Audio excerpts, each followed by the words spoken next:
so honored. I would like to introduce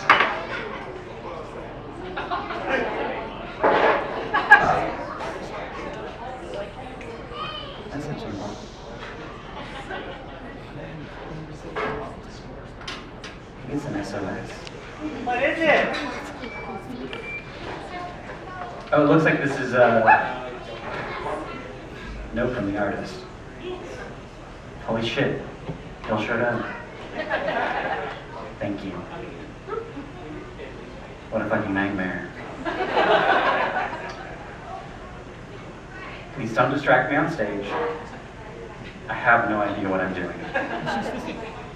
Walk your smile.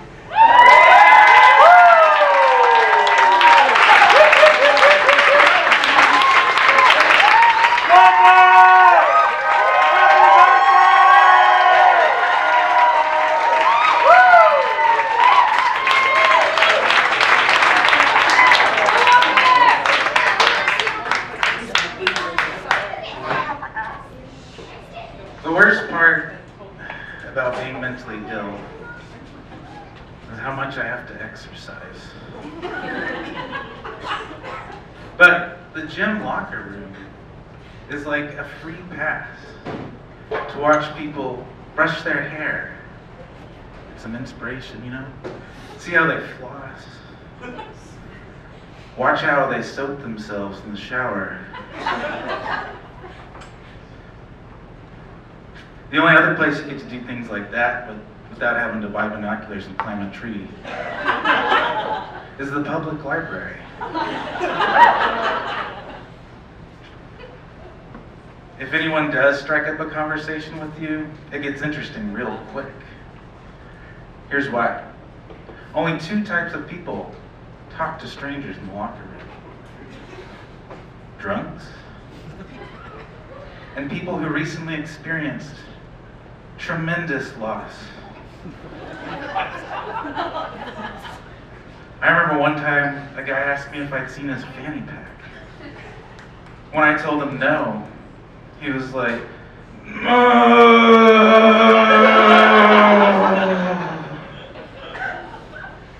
When he walked away, I noticed a fanny pack on his fanny. So either he'd forgotten he was wearing a fanny pack, which is hilarious because he wasn't wearing anything else, or he was searching for a second fanny, which is sad. I know more than anyone, if he needed a second fanny pack, it was important. See these legs? The gymfluencers call that dad strength. It's all some big mystery to them. I'm happy to share the secret, though, as a dad. It comes from bearing the burden of all the feelings we bury. Yeah, all of them. Especially the good ones. Those are the heaviest. Love, joy, pride. I remember the first time I saw my kids score their first basket in basketball. All these feelings of pride tried to escape my body. Really had to push through that set. Luckily, there were plenty of spotters nearby. Sorry for the jargon. Spotters is a gym term that dads use for people around that might spot us feeling something.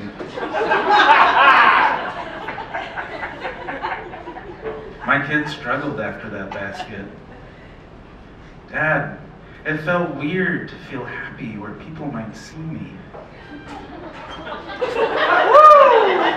Out of nowhere with another few reps of pride.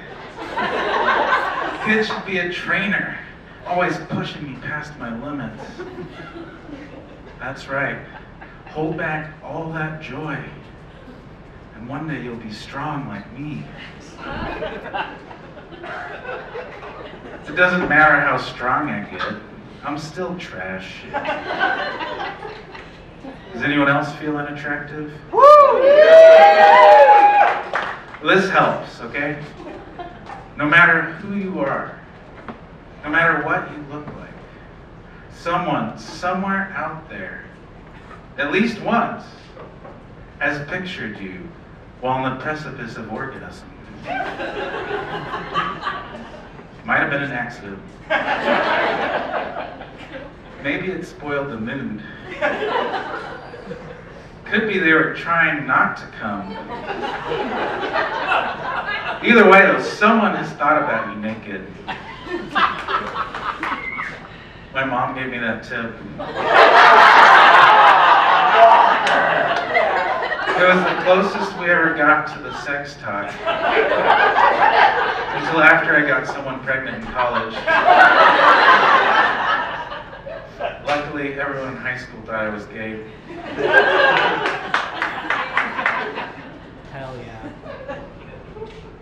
The feeling my parents expressed the most is misery. They eloped to Mexico in 1972. 8 wonderful years, my dad says, every year on their anniversary. I've done the math. My brother was born in 1980. Give y'all a second for subtraction there. 1972, 1980. You're all caught up. We learn a lot from our parents, even if we don't want to. For some reason, for me, that means my idea of a loving relationship is one person who's constantly disappointed, and the other one going to the store, or trying to find something to clean. Like maybe there's a physical solution to difficult feelings.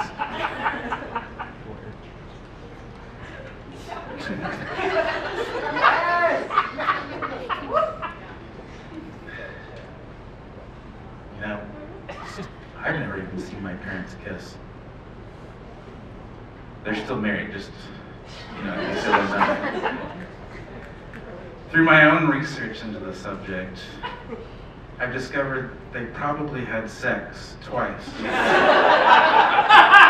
they have 2 kids. I've seen the DNA tests. They didn't have any money for that fancy fertilization. I can't rule out a turkey baster situation, but they've been vegetarian for over 50 years.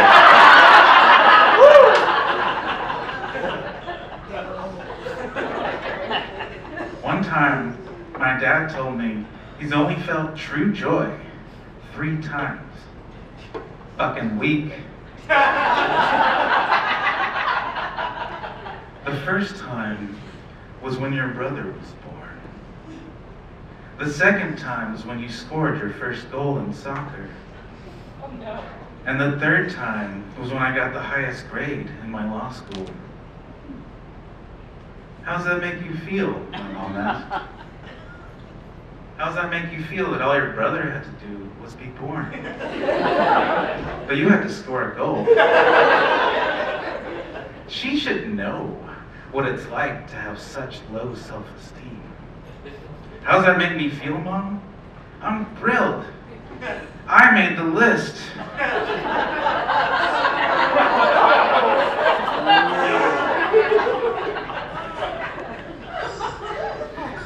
It's bad feeling like I don't deserve anything. I'm gonna give you an example because show, don't tell, right? The other day, I was driving and I saw a pile of cash on the side of the road. I slowed down to assess the situation. At least one of those bills was a hundo. Then I noticed other details. A discarded wallet, a smashed up car. Somebody was dead. And if the murderer didn't feel like they'd earned the cash,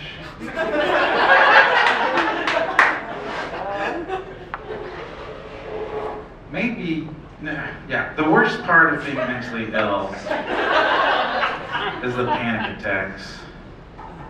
I'm not a soldier. I don't live in a war-torn country yet. But my brain doesn't seem to know that. I'll just be standing at the sink doing dishes when all of a sudden I'm hit with a rush of adrenaline, feeling so powerful I can't dab strength my way through them. My heart is pounding. My hands are shaking. It's a miracle I have any dishes left. I've been seeing a therapist on TikTok. Even the algorithm knows I need help. The therapist says I should listen to myself. And it took a while to understand the message behind the panic, but it was pretty simple. You're gonna die! You're gonna die! My favorite TikTok therapist says I should communicate with my inner self. So 3 panic attacks in a row, I'm like, shh, no. Shh, shh, shh, shh. You're not gonna die. Doesn't work. Turns out I can't mom strength my way through this either. We've all had that conversation where one of us is like, you're not listening to me. And the other one of us just knows that we're listening. But the other one has to be like, no, you're not hearing me. So finally, it's like a Tuesday, the worst day of the week. Not even tacos can save a Tuesday. I'm 3 dishes deep when the panic hits me. My inner guy is screaming, you're gonna die. Then it clicks. I finally hear it. I am gonna die. Why the fuck am I wasting my life doing dishes? I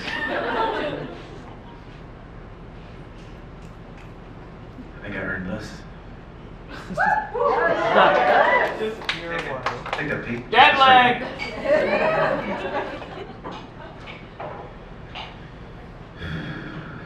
Actually, the worst part of being mentally ill is I'm scared I'm going to die alone. Especially when I catch myself behaving like a sociopath. This is not me making choices to be the best version of myself. I have no control over my filtering. Sometimes I just stop and stretch, no matter where I am. Pause mid-conversation for a lunge. You have to really get the most out of it. You have to squeeze your glutes. That'll help loosen the... Yeah, sorry. Bust out a standing pigeon pose while I'm waiting in line. And when I'm at the store, I start singing along to the dad rock they've got blasted. I wish you would step back from that ledge, my friend. You could... Oh. Yeah, I heard Jumper at Walgreens while I was picking up the prescription that's helped me stop wanting to hurl myself off a building.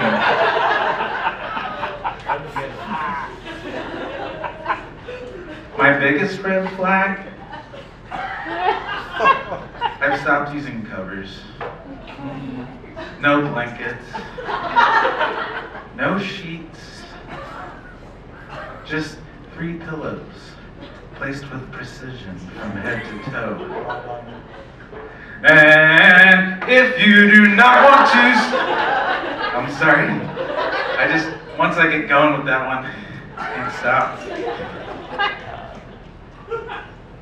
One time, I saw a car accident, and I just kept driving. I think he did it on purpose, though. Although I don't think he expected the same ending I saw coming. It was at one of those roundabouts that keep popping up. Car came in hot, didn't bother turning. I don't want to be the bad guy. In fact, a lot of my life choices are based on the flawed pursuit of being the good guy. Most of y'all would probably blame cell phones for that accident, right? Yeah. No, not me. I dive deeper. What if this guy was goal-oriented and wouldn't let anything get in his way? I don't have time for this roundabout shit. I can muscle through. But no, you can't white-knuckle your way through obstacles. No matter how much you accelerate into it, eventually you smash into reality. That's when it occurred to me that maybe I needed help. And guess what? My psychiatrist told me I'm bipolar. And the best part of being mentally ill is that I got one of those cool ones with a pride flag. Y'all haven't seen the bipolar pride flag? Do you have one? Is it blue? You know, none of us are really throwing parades. We prefer to call them episodes. And I'm not really sure about that flag. It's blue and yellow. It's got one of those old school smiley face and frowny face emoticons just smushed together.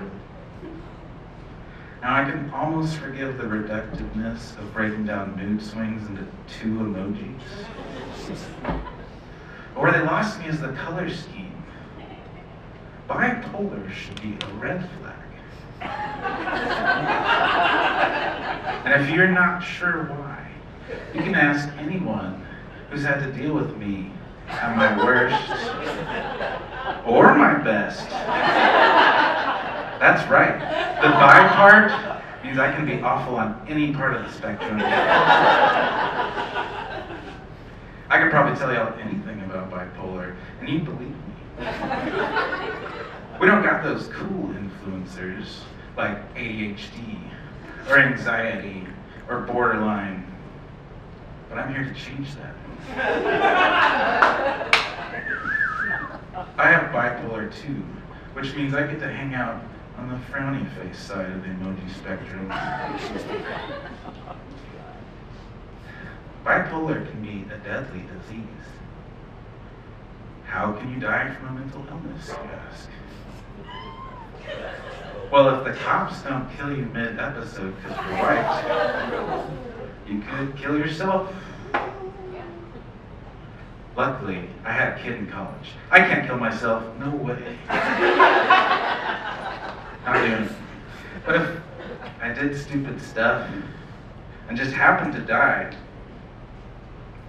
the best way to think about bipolar is the level of energy I have. Sometimes it's just this close to zero energy state where I struggle to do anything.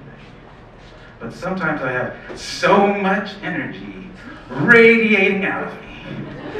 It might be fun, creative goofiness. But sometimes it's bad energy. And it needs to be exercised. Not the gym kind, the Catholic kind. Only my insurance doesn't cover a priest. But I can go to the bar and just pop open someone's Pearl Snaps. Take a big swig of their beer right in front of them. All the while, a big dumb smiley face emoji plastered on my head. Y'all probably can't see this here, but I let someone stab me with a key. I say I let him. It was my idea.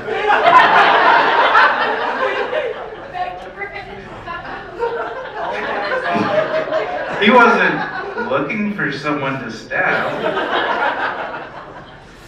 He just wanted to show off the key into my house.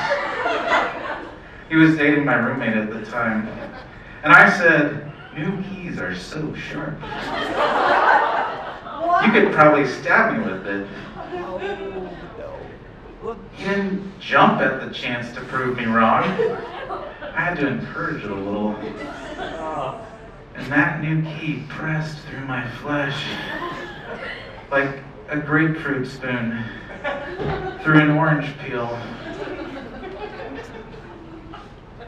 I wish I could say letting Mike stab me with that key unlocked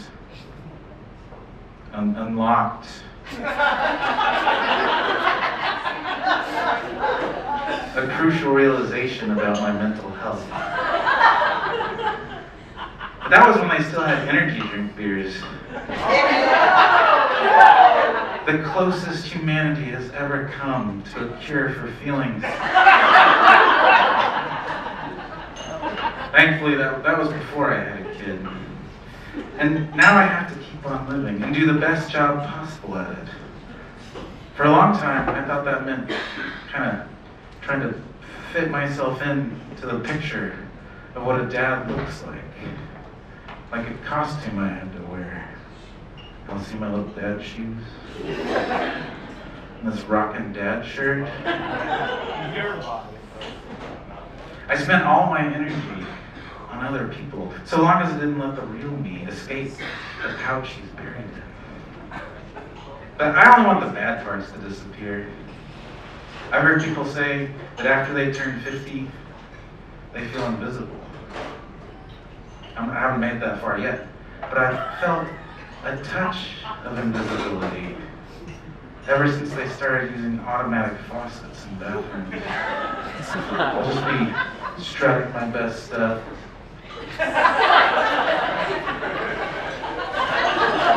Waiting to be seen. Even worse is those robo call services. I had to go to the chiropractor recently, and my insurance flipped out. Apparently the only reason you have to go to the chiropractor is a car wreck. So I had to call him and let him know.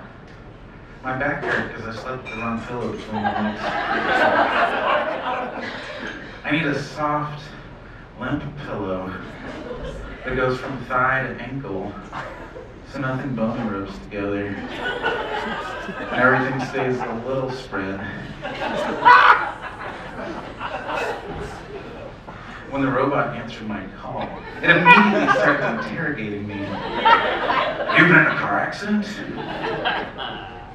To be fair, I'm mentally ill, but I went from saying no to screaming no over and over, faster than the automatic sync turns off, if you can ever get it going.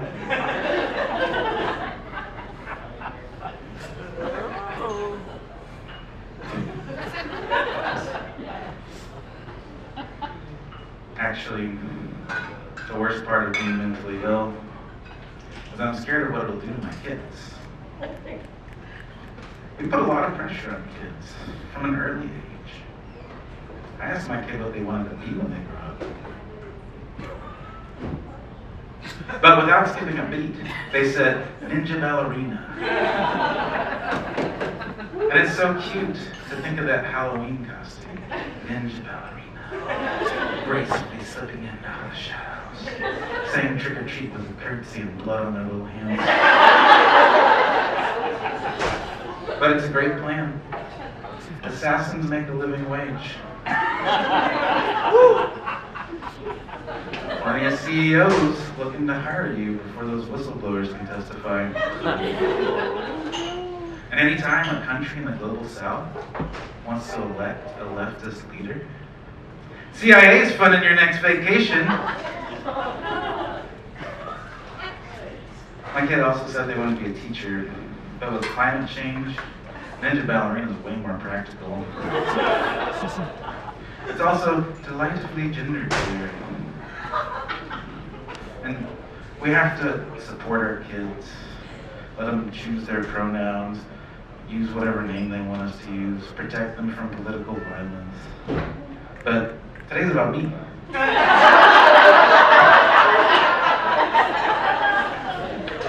I hope that you can extend this to me a little further. Because I don't care what pronouns you use for me. But I want some say in how you might choose to describe me. Hello. My proper nouns are walker, walkie. My pronouns are he, him.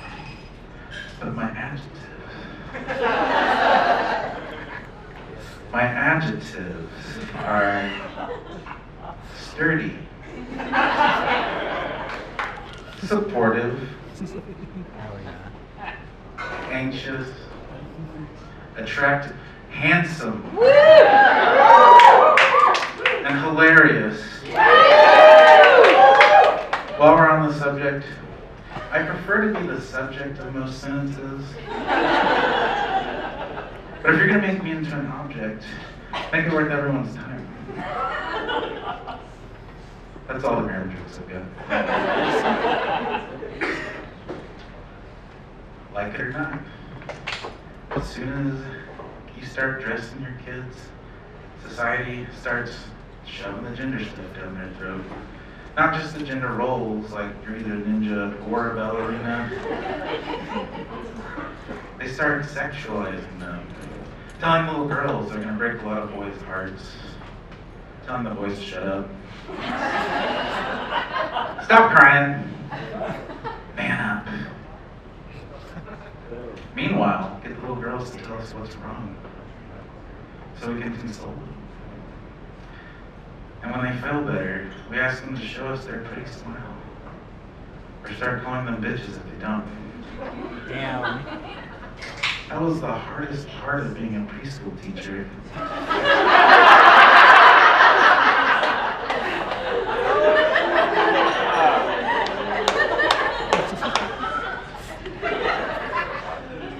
You know, we want our kids to turn out normal, right?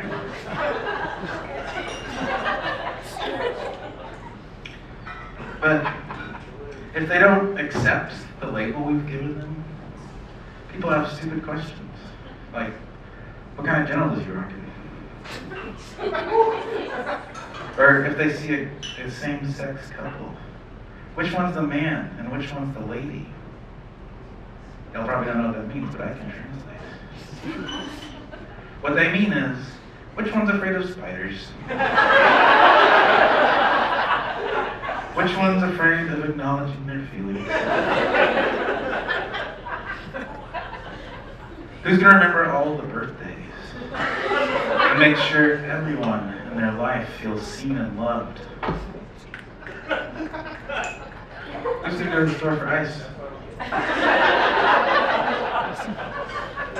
What they really want to know is, when they break up, which one's going to focus on self-care and reconnecting to their goals in life? And which one's going to send a barrage of messages that just say hi?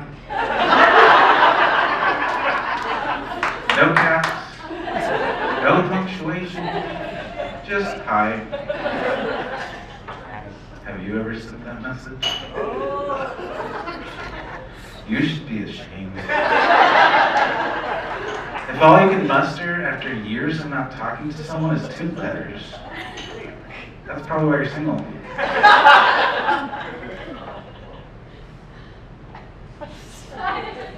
I'm so worried about traumatizing my kids. Ooh. But the truth is, we never know where the trauma's coming from. My kid used to love the trash man. It's not as dark as it sounds, don't worry.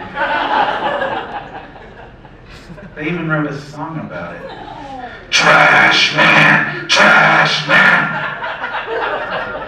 It was a real banger. But something happened, and Trash Man became a monster. Everywhere we went, they were afraid Trash Man was 2 steps ahead of us. One time, they were too scared to play at the park because we were driven by a garbage truck. Don't worry, kid. Trash Man doesn't come to the park. There's not even roads for him to drive on. My kid trusted me. But that didn't matter to Trash Man, who started off-roading to grab a garbage can on the side of the mulch. We got over the fear of Trash Man, but I never learned to trust back. When the new fears pop up, I have to turn to subject matter experts. Recently, that phobia is lightning. And it makes sense to be scared of lightning. It's connected to this like primal fear inside of us. But there's nothing to be scared of. We just need to be curious, right? That's the cure for so many things. We could make the world so much better if we just stay curious. So I put on a video about lightning from National Geographic. Here's how that goes. Hurricanes, tornadoes, earthquakes, tsunamis. These terrifying gifts from Mother Nature have you shitting yourself in fear. But the truth is, lightning has more fatalities than all of these put together. Each year, these horrifying bolts of pure power kill over 100 people. Are you kidding me? There's not even a number bigger than 100. May as well be 1 billion. Face it, we're all dead the next time it storms. I should have known better. My oldest phobia is roaches. And I leaned into curiosity and learned so much about them. I remember an apartment I lived in college with Connie here had thousands of the little ones, German roaches. Why are they called? I assume it's because we used to call them something racist. And we had to switch it up after World War II. What? I learned so much about my new little roommates, and it only made the phobia worse. For example, did you know you can microwave a bowl of flavorless quinoa? That's beans and quinoa. One of the 3 recipes that kept me alive in college. Did you know you could microwave a bowl of that and watch while a colony of German cockroaches crawls all over your food, and they don't even die? No. Yes. Radiation is only harmful to your cells when they're dividing. Roach cells only split once a week. That means there's a 1 in 7 chance they don't even notice they're being microwaved while they have their way with your dinner. That little factoid barely scratches the surface of regrettable things I learned about roaches on the internet. Actually, the worst part of being mentally ill is the internet. Now that I think about it. Woo! It's pure anxiety. First of all, you're not allowed to like anything anymore. All the movies and books and art you used to love, made by awful people. And it gets more granular than that. People online get together and decide the simplest joys are canceled. Like jorts. I love jorts. They really show off my dad legs and my dad thighs.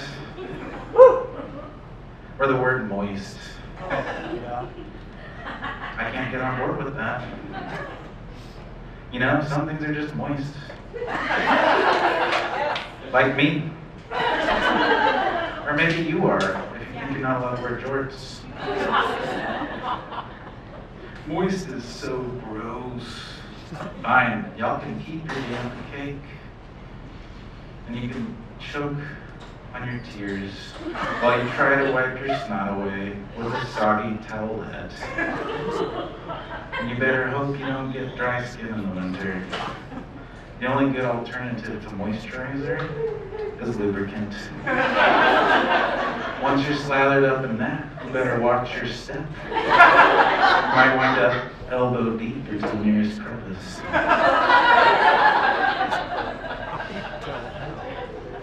Don't get me started on Oxford comma. No punctuation mark can fix bad writing. And before you accuse me of lying, commas aren't grammar. They're style. It also sucks that I never understand the memes until way too late. Inside jokes at a new international level of leaving me out. Like, what's your body count? According to knowyourmeme.com, this refers to sexual partners. It's a complicated question built on the bones of centuries of shame. And only a freak could shoot that number off the top of their head. Are you using it for text purposes? Plus, it's a logical nightmare because what counts, right?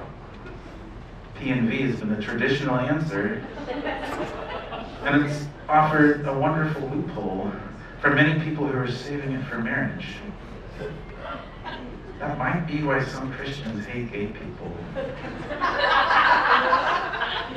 Like, hey, that's our loophole. Before you ask, I'm not going to tell you my body count, because it's neither funny nor sad. So what's the point of saying it on stage? Plus, it's too hard to count. If it's just P and V, that's one number. But if it's other stuff, there's other numbers. I tried so hard for so long to prove that I was the good guy, and none of my evidence involved getting undressed. Plus, I didn't even know this was a date until like right now.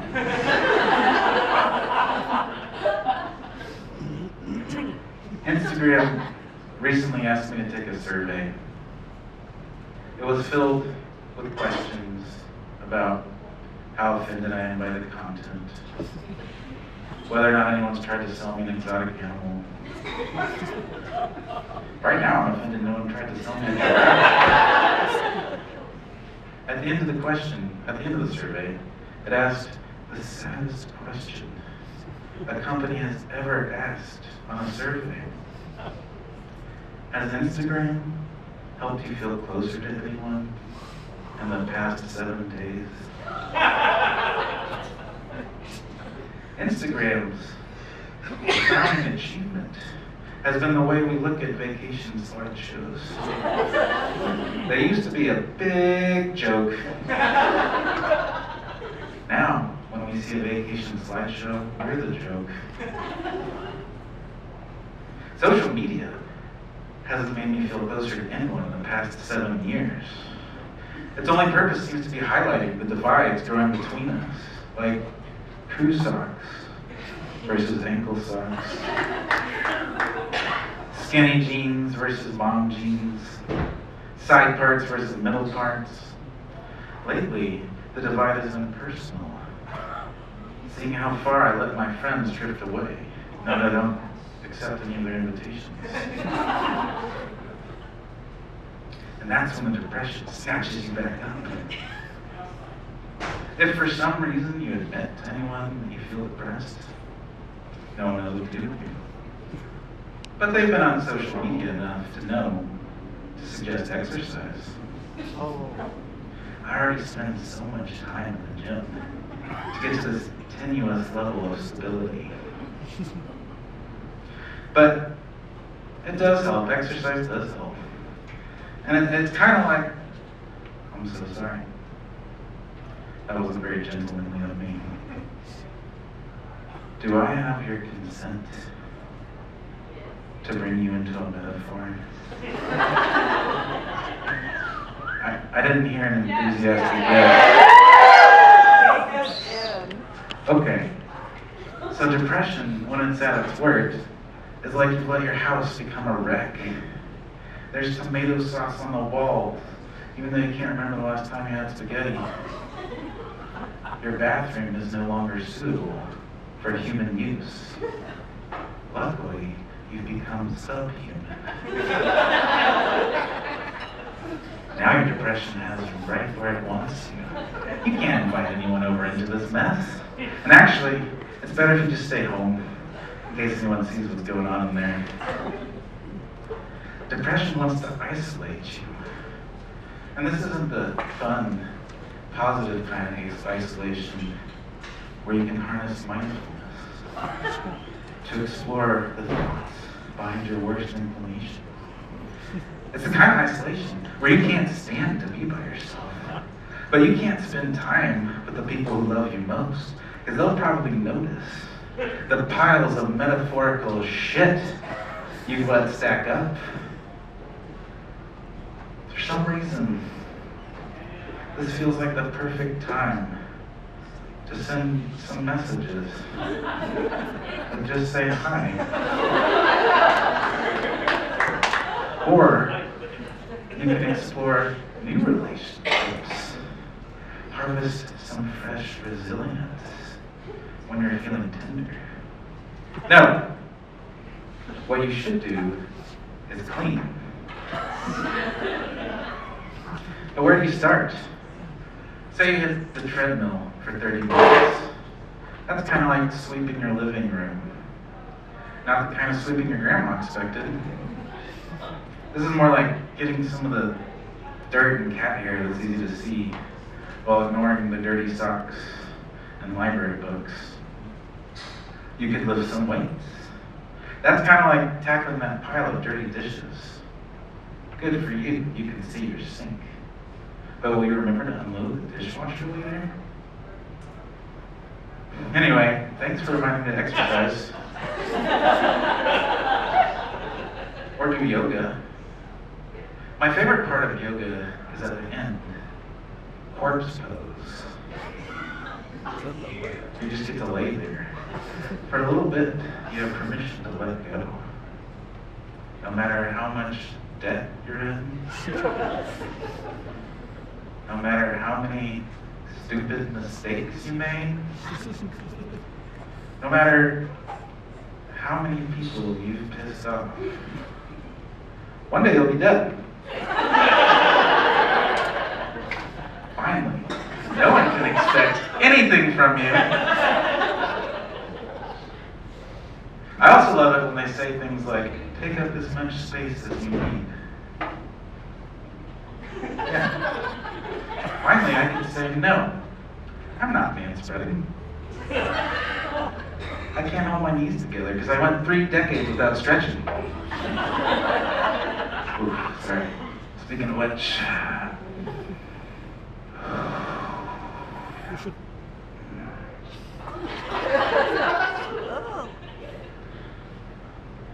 felt a little weird, didn't it?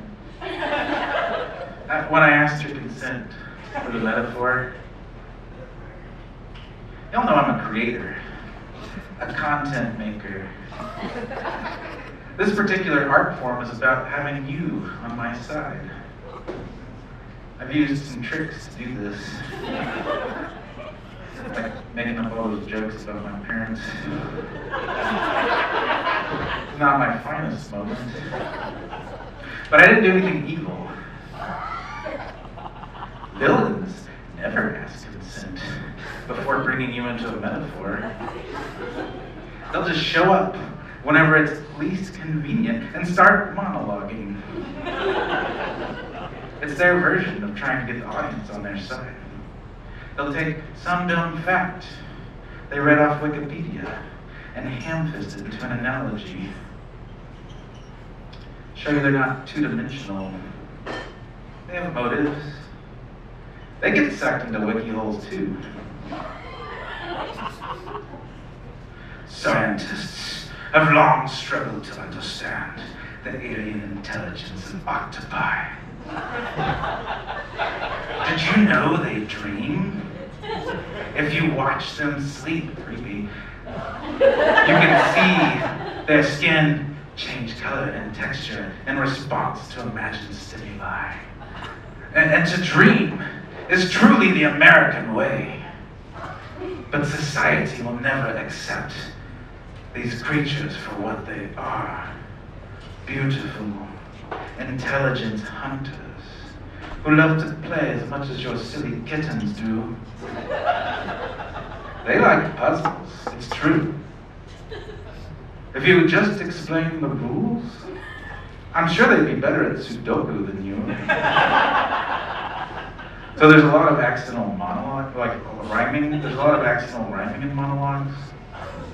Like they think they have to be Shakespeare, but it's just bad writing. Well, you'll usually find octopus on their own, solitary creatures. Scientists have discovered 2 octopus cities. I tell you where, but Americans know nothing about geography. These 2 cities, stupidly dubbed Octopolis and Octlantis, offer a familiar view. Animals, trapped in close quarters, fighting over resources. They're too selfish. Shellfish? To see how easy it would be to work together and share. I was once like you, an octopus, too focused on the enemy I knew. But if you won't join me to take down the real predators, elected officials, and the sharks they're in bed with, the corporations sucking all the resources on Earth dry while we fight for scraps, then I must cast you aside before we're all fish food. Can you believe it?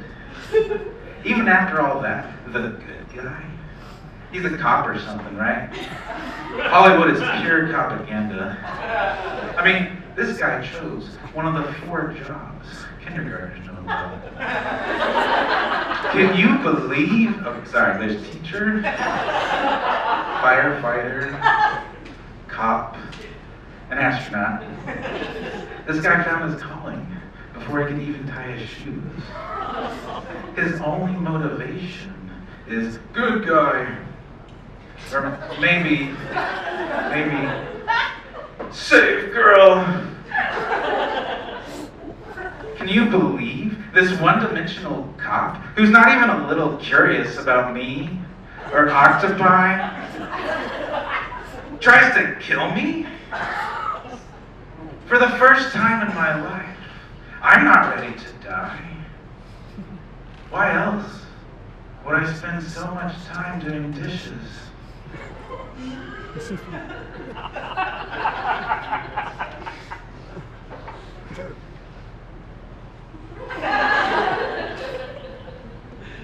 That one's good.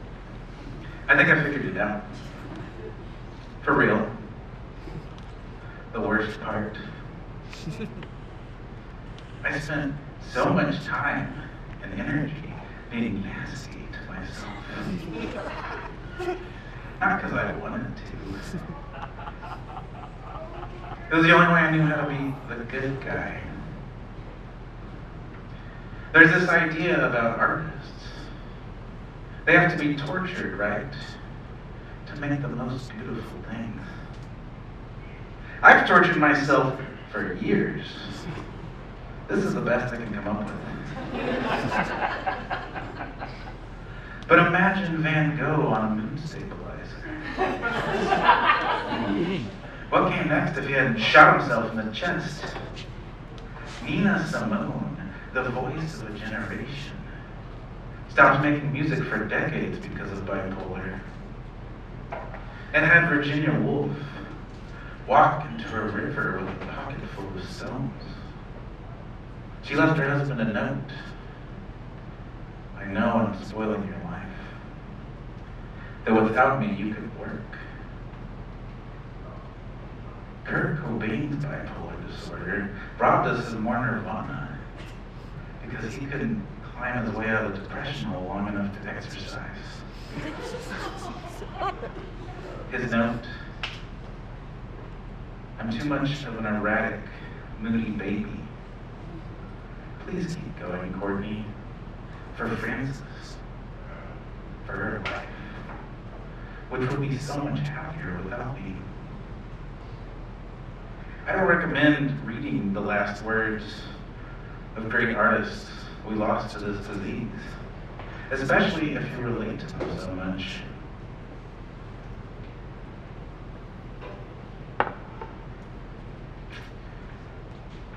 You know, I can't get the question out of my head, though. Who would I be if I'd figured this all out sooner? This is the part where the midlife crisis happens. Erratic, moody baby, indeed. I spent 20 years thinking I was a wuss because I had to fight to function. I thought I had to compress all the worst parts to me into a little pouch right here until it overflowed, and I had to let it out in punishing, self-directed bursts of hate. Panic attacks took over my life. It wasn't just at the sink. It was behind the wheel. Unable to drive out of my little circle in town. Trapped in a hell I couldn't unmake. But then I tried the Motrin. 2 days into it, I was seeing the real world for the first time. I'm learning to harness my excess energy in healthier ways. Unveiling my buried hopes and dreams from the second fanny pack.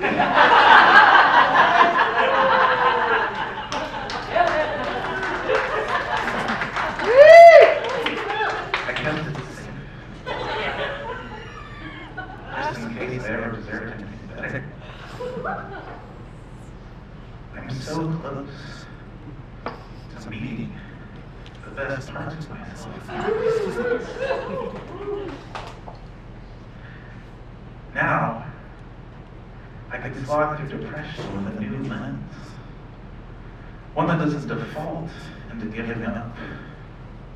I booked this show with no experience. Doing stand-up comedy.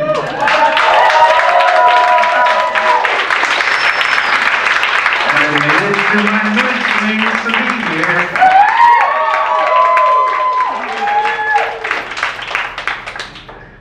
I don't think I need this one anymore. You look, I hope this is the one the guy lost. I really do.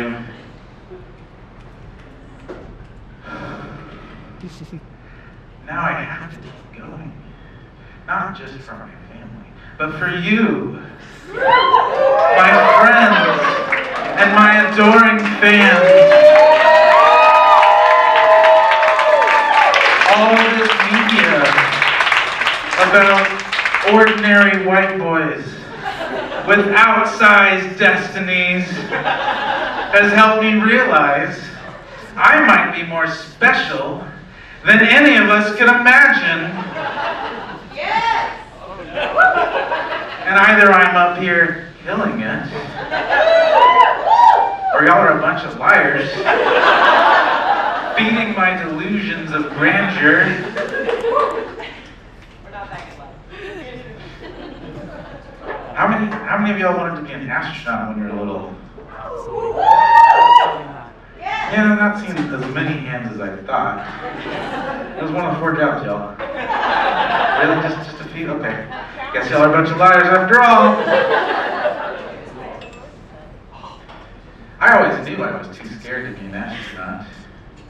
The thought of being trapped up there in space made me feel so alone. Just like a nerd. As much as I loved learning about the universe, it was the stories other people created that helped me feel less alone. I wanted to make that kind of story too. So I have to move beyond the tortured artist trope. I want to be the artist crawling my way out of the dungeon. or Guantanamo Bay, or whatever torture facility I have your consent to maybe know more about. What if I could learn to embrace the idea that taking care of myself gives you the best version of my heart? Yeah, or that. Maybe then I could surpass whatever it was I thought I was capable of. And look, I'm sorry I made a bad joke about social media, asking if it had helped me feel closer to being alone. It's not funny. That's because this should be the real social media. Me on the stage. It doesn't have to be me every time. Sometimes it could be Sky Phillips. Or Elemento. Or another artist, preferably not tortured.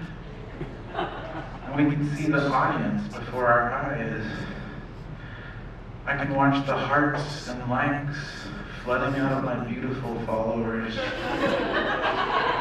And you can see the strings behind the pageantry. Enjoy my dad legs without missing out on the muffin top. When we get together like this, I get to experience the full emoji spectrum. We have some anger and sadness. Is stress an emotion? I don't know, but that's okay. Because when I got together with y'all today, I got to feel all three of the good ones. And I didn't have to brace my core. Because if you relax and let them, these feelings do all the heavy lifting for you. And there's even this new emotion I've noticed recently. Kind of a neutral one. Like where the dog is just sitting there drinking coffee and everything's fine. Don't worry, that's not a metaphor, that's a meme. And I finally understand it. It's a roundabout way to get there. I know we don't all have time for roundabouts, but I hope the kindness I have to show myself to do what I love will inspire you. We're all truly better together. The worst parts and all than we ever were hiding in our filthy depression holes. But I need your help. It has to work. I've done the math. This is the only midlife crisis I can afford. One where y'all pay me money to watch it unfold. Y'all hear that? I think they're playing my jam.